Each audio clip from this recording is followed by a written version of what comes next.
Halo teman-teman, perkenalkan saya Pipit Ambarwati dari kelas AKM 1 dengan kelompok A3 dengan NIM 142455534. Di sini saya akan menjelaskan tentang reproduksi wanita dan juga pria. Langsung saja kita ke video selanjutnya. Sistem reproduksi adalah sistem yang berfungsi untuk berkembang biak, proses melanjutkan keturunan, serta merupakan salah satu fungsi peran yang sangat penting karena dengan peran tersebut manusia dapat mempertahankan diri dari proses kepunahan. Sistem reproduksi pada wanita bagian internal. Yang pertama yaitu vagina. Vagina berfungsi sebagai saluran keluar dari uterus yang dapat mengalirkan darah pada saat haid dan juga sebagai alat berhubungan seksual.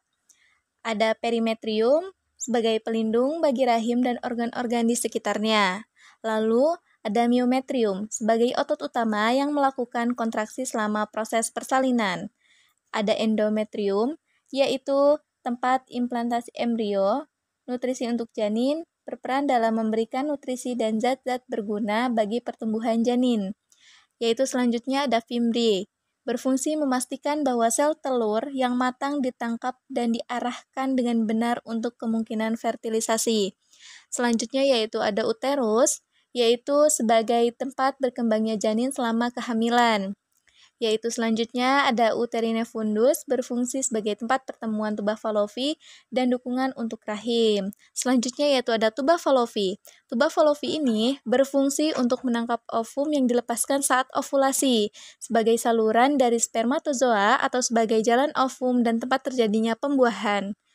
Selanjutnya itu ada ovarium, berfungsi sebagai tempat sel telur diproduksi dan disimpan dan juga melindungi sel telur. Selanjutnya yaitu ada ovarium ligamen, berfungsi menjaga posisi ovarium dan menghubungkan ovarium dengan rahim. Selanjutnya yaitu ada cervical canal, yaitu berfungsi sebagai saluran penghubung dan juga keluarnya darah menstruasi. Yang terakhir yaitu ada cervix. Cervix ini berfungsi mengalirkan darah ke vagina saat menstruasi, mengarahkan sperma ke rahim dan mendukung kepala bayi saat dilahirkan. Selanjutnya yaitu sistem reproduksi pada wanita bagian eksternal. Yang pertama yaitu ada labia majora atau yang bisa disebut bibir besar, berfungsi bertugas untuk menjaga organ luar dan mengeluarkan lumas pada saat menerima rangsangan. Yang kedua yaitu labia minora atau disebut juga bibir kecil, berfungsi sebagai pelindung bagi saluran kemih dan juga vagina.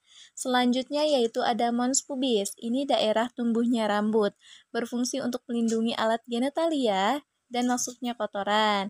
Selanjutnya yaitu ada klitoris. Nah, klitoris ini berfungsi untuk menutupi organ-organ genitalia di dalamnya serta merupakan daerah erotik. Selanjutnya yaitu ada uretal opening, yaitu berfungsi mengeluarkan urin dari kantong kemih. Selanjutnya yaitu ada perineum, terletak di antara vulva dan anus. Lalu ada vagina. Nah, vagina ini berfungsi sebagai alat hubungan seksual. Dan yang terakhir yaitu ada anus. Anus ini berfungsi sebagai tempat keluarnya feses atau kotoran. Sistem reproduksi pada pria bagian dalam. Yang pertama yaitu ada kantung kemih sebagai tempat penyimpanan urin. Selanjutnya ada kelenjar prostat, memproduksi cairan semen dan penyempurnaan air mani serta dukungan hormon seks. Selanjutnya ada uretra, yaitu saluran tempat keluarnya semen dan air kemih. Selanjutnya ada vas deferens, memiliki peran yang sangat penting dalam memastikan bahwa sperma dapat diangkut dan dikeluarkan dengan efisien selama proses reproduksi. Selanjutnya yaitu ada testis, bertanggung jawab untuk memproduksi dan menyimpan sperma. Selanjutnya yaitu ada skrotum, merupakan kantong yang di dalamnya berisi testis. Selanjutnya ada kepala penis, saluran urin dan air manis serta sensitivitas dan kenikmatan. Selanjutnya yaitu ada lubang penis, saluran keluarnya urin dan air mani. Sistem reproduksi pada pria bagian luar. Yang pertama yaitu ada ureter, saluran pipa kecil yang berfungsi sebagai bagian dari sistem kemih manusia. Kandung kemih sebagai tempat penyimpanan urin. Vesicula seminalis, kelenjar yang panjangnya 5-10 cm, berupa kantong seperti huruf S berbelok-belok dibatasi oleh epitel yang menyekresikan zat mukoid yang mengandung fruktosa dan prostaglandin. Yaitu selanjutnya ada uretra, saluran yang menghubungkan kantung kemih dengan lingkungan luar tubuh. Jaringan erektil yaitu untuk mengisi darah dan menyebabkan ereksi dan menerima rangsangan seksual. Yaitu ada glans penis, saluran urin, dan air mani, sensitivitas, dan juga kenikmatan. Yaitu ada testis. Testis ini sebagai penghasil sperma dan juga merupakan organ endokrin. Lalu ada epididymis sebagai tempat penyimpanan sementara sperma sampai sperma menjadi matang. Lalu ada kelenjar Cowper, ini disebut juga dengan kelenjar bulbouretra, yaitu sepasang kelenjar kecil di sepanjang uretra di bawah prostat. Selanjutnya ada kelenjar prostat, ini berfungsi mengeluarkan sekret cairan yang bercampur sekret dari testis, mengekspresikan cairan alkali yang encer seperti susu yang mengandung asam sitrat. Selanjutnya itu ada ampula vas deferens, persiapan untuk ejakulasi. Dan yang terakhir yaitu ada vas deferens. Ini sebagai saluran tempat keluarnya sperma dari epididymis menuju vesicula seminalis.